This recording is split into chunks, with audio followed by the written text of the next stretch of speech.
Have you ever noticed that in the face of death, we start asking the existential questions?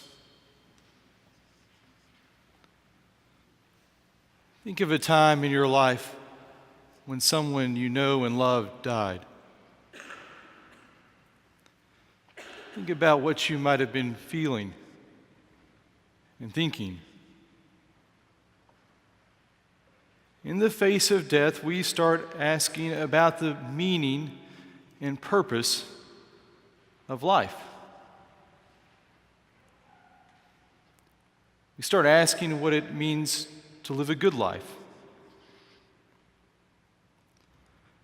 A few years ago, a group of theologians from Yale Divinity School approached the university administration about this very topic. The theologians noted that in the past 50 years, society in general, and universities in particular, have stopped talking about the meaning and purpose of life and what it means to live a good life. They pointed to the fact that for hundreds of years, universities were the places that wrestled with these existential questions. However, our universities and classrooms no longer pay much attention to the questions at all. Now, let me be fair. The theologians also levied this same critique against today's church. So this group started working with the college administration to create a class for undergraduates. And the class has become quite popular. The name of the course is Life Worth Living. And in that class, the students study the meaning and purpose of life through the lens of both religious and secular traditions. The question for each tradition is, what are the truth claims this tradition is making? And secondly, but more important, if those truth claims are true, how would your life have to change? At the end of the term, students are asked to write a final paper articulating the meaning and purpose of their own lives. And if they are from a particular faith tradition, they are asked to draw upon their faith in their final paper.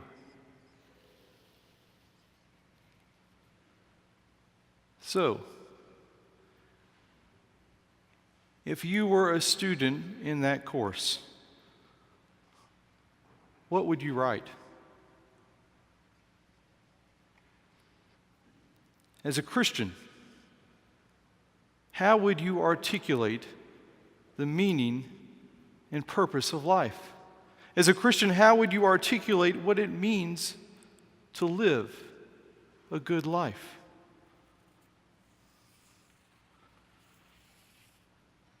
I don't know about you, but the more I have thought about this topic, the more I think that I couldn't write that paper without drawing upon the themes of Holy Week. Today we hear the passion of Christ. And in hearing this passion, we are reminded that life is to be lived with passion. Yes, we live in a culture that celebrates living with passion, but those passions are very different from the passion that we have just heard read. Here's what I mean by that. If I did an inventory of those things that I desire in life, those things that I might say I'm passionate about, I would likely discover a dichotomy between the passions of my life and the passion of Christ. So why is that important? Well, I believe the moments where we lose meaning, where we might lose purpose, happen to be the moments where our passions drift furthest from the passion of Christ. This is why Holy Week is so foundational to our faith and to our life. Holy Week is about immersing ourselves into the passion of Christ. It is a week where we prayerfully align Christ's passion with our own passions. It is a week where we ask ourselves what it means to serve others. We ask ourselves what it means to be a person grounded in forgiveness and love.